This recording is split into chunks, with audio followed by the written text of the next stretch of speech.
بسم الله الرحمن الرحيم. In the field of hydrology, we learn about the water cycle in the school. The water cycle, what we learn in the school, was first described in 1580 by Sir Bernard Palissy. And we learned in school that the water evaporates from the ocean. It forms into clouds. The clouds move, they rise, they condense, and the water falls and flows back into the ocean, and the water cycle is completed. Previously, in 7th century BC, Thales of Miletus, he said it was the spray of the ocean which was picked up by the winds which fell into the interior as rain. People did not know how did the rain fall. So in 7th century, Thales of Miletus, he said it was the spray of the ocean which was picked up by the winds and fell into the interior as rain. People did not know from where did the underground water come. And people believed, even at the time of Plato, that when the water fell, this water flowed by a secret passage into the ocean called as Tartarus. People did not know from where did the underground water come. So they thought it was the pressure of the winds on the water which forced the water into the interior. And even till as late as 17th century, people and great thinkers like Descartes believed in this theory. Even in 19th century, people believed in the Aristotle's theory that the water evaporated from the earth and cooled in mountain caverns which fed the springs. Today we know that the underground water is due to the seepage of the rainwater. And Allah says in the Quran,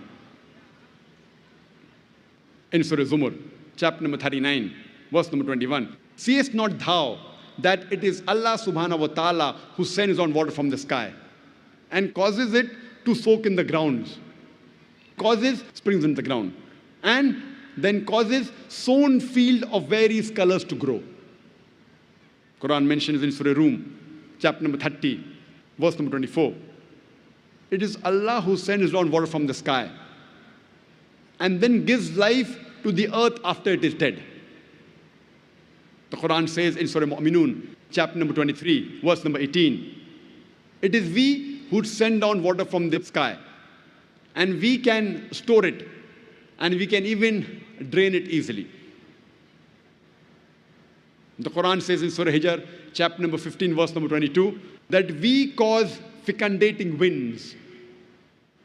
The Arabic word used is lawaki, which is the plural of lakaha coming from laki, which means to fecundate, which means to impregnate. We cause fecundating winds. We cause winds to impregnate, and then the water falls from the sky.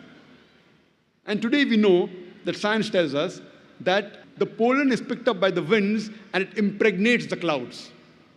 And the second type is the clouds, they join together. Then there's lightning and water falls from the sky. A similar message of hydrology and water cycle is mentioned in Surah Nur, chapter number 24, verse number 43. It is Allah who makes the clouds to move gently and then causes them to join, then makes them into a heap, and then water emerges from the sky.